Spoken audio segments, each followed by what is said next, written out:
देव माणसात आहे हे तत्व पूर्वापार चालत आलेलं आहे. देवाचं अस्तित्व हे माणसात शोधणाऱ्यांना तो नक्की भेटतो आणि काही व्यक्तीही अशाच असतात. त्यापैकीच एक आहेत कोल्हापूर जिल्ह्यातले संत बाळूमामा. मध्यंतरी एक सिरियल आली होती, तेव्हा प्रत्येकाच्या तोंडात आणि घराघरात बाळूमामांच्या नावानं चांग भलं हे वाक्य होतं आणि कायमच असतं. बाळूमामा हे धनगर समाजात जन्मलेले, परंतु सर्व जाती धर्माचे संत म्हणून ओळखले जातात. आज त्यांच्याविषयी सविस्तर माहिती घेऊ. नमस्कार, मी मैथिली आणि तुम्ही पाहताय बोलभिडू. बाळूमामा हे भारतीय धनगर समाजातले एक गूढवादी संत योगी होते आणि लोक त्यांना शिवाचा अवतार मानत असत. बाळूमामांनी स्वतःच्या कुटुंबापेक्षा गरिबांची सेवा करण्यावर अधिक भर दिला.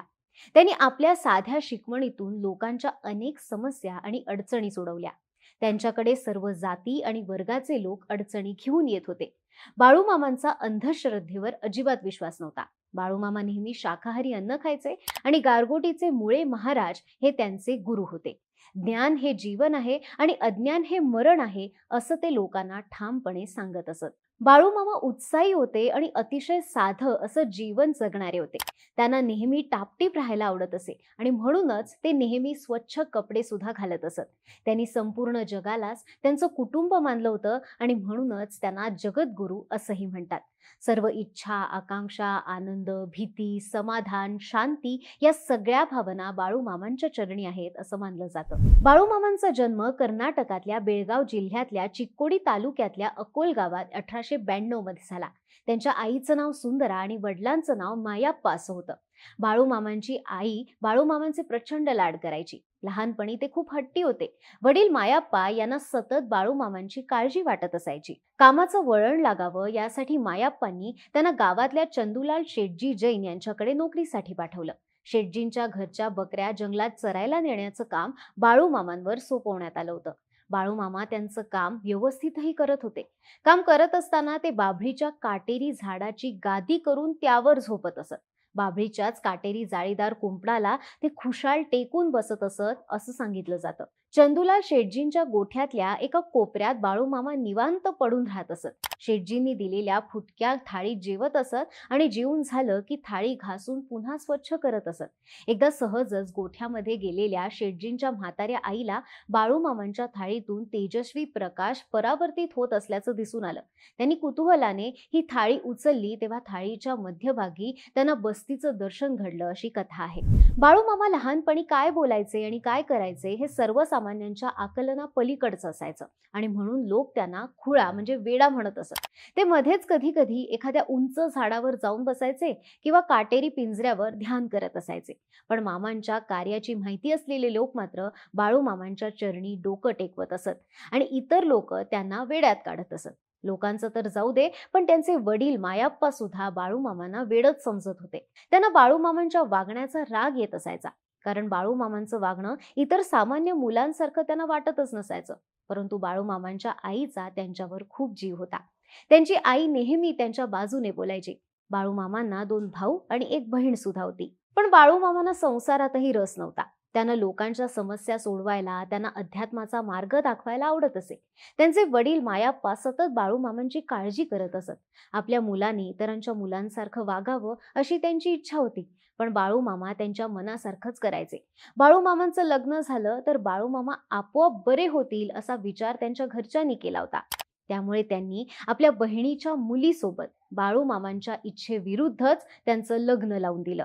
पुढे बाळूमामा आपल्या बहिणीसोबत राहायला गेले. सासूरवाडीच्या 15 मेंढ्यांची काळजी घेत त्यांनी स्वतःच्या मेंढ्या पाळल्या. आपल्या कळपाची काळजी घेताना त्यांनी अनेक चमत्कारही केले. त्यांनी गरीब आणि गरजूंना मदत केली. ते महाराष्ट्र आणि कर्नाटकच्या काही भागात मेंढ्या चरण्यासाठी लांबचा प्रवास करत असत. त्यांना कन्नड आणि मराठी भाषा या 2 भाषा उत्तम येत होत्या. स्वच्छ धोतर, पूर्ण बाह्यांचा शर्ट, डोक्यावर रुमाल, पायात चांबडी चपला, हातात धनगरी काठी, सडपातळ उंच पुरी देहयष्टी, सावळा वर्ण असलेले बाळूमामा कानडी आणि मराठी भाषा अस्खलितपणे बोलत, तर खेडूत मंडळींशी खेडवळ भाषेत बोलत असत. माणसाने माणसासारखं वागावं ही त्यांची शिकवण होती. महाराष्ट्र, कर्नाटक, आंध्र प्रदेश या राज्यात त्यांचे भक्त मोठ्या संख्येने आपल्याला पाहायला मिळतात. लोक बाळूमामांची संत म्हणून पूजा करू लागले. लागले. एवढंच काय तर बाळूमामांच्या मेंढ्या सुद्धा पवित्र मानल्या जातात. बाळूमामांच्या कळपातल्या मेंढ्याही दूध देत असत अशी पूर्वीपासूनची एक मान्यता रूढ होती. याशिवाय ज्या शेतात बाळूमामांच्या मेंढ्या चरत असत किंवा नुसतं बसत असत तिथे चांगलं पीक येतं अशीही त्या काळच्या लोकांची धारणा होती. बाळूमामा मेंढ्या चरण्यासाठी सतत एका ठिकाणहून दुसरीकडे जात असत. ते आणि त्यांची मेंढरं गावाबाहेरच्या जंगलात तळ ठोकून असत आणि त्या जागेला बाळूमामांचं तळ असं म्हटलं जात असे. शहराबाहेर असताना अशा जंगलात राहणं साहजिकच होतं, पण स्वतःच्या गावात असतानाही ते घरी कमी आणि तळाशी जास्त वेळ घालवत असत.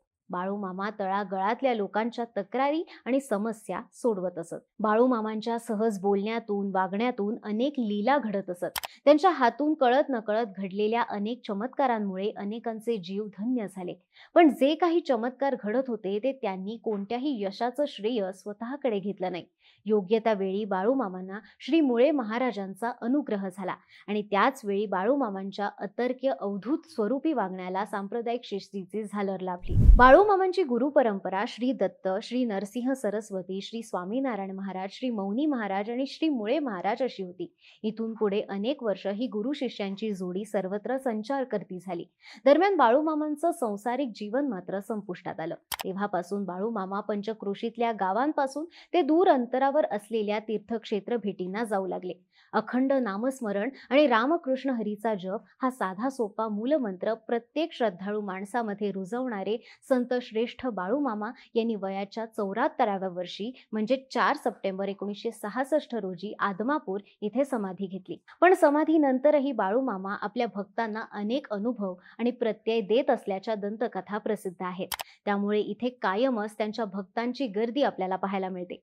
आदमापूर हे दुसरं पंढरपूर झालं आहे असं अनेकांचं मत असतं.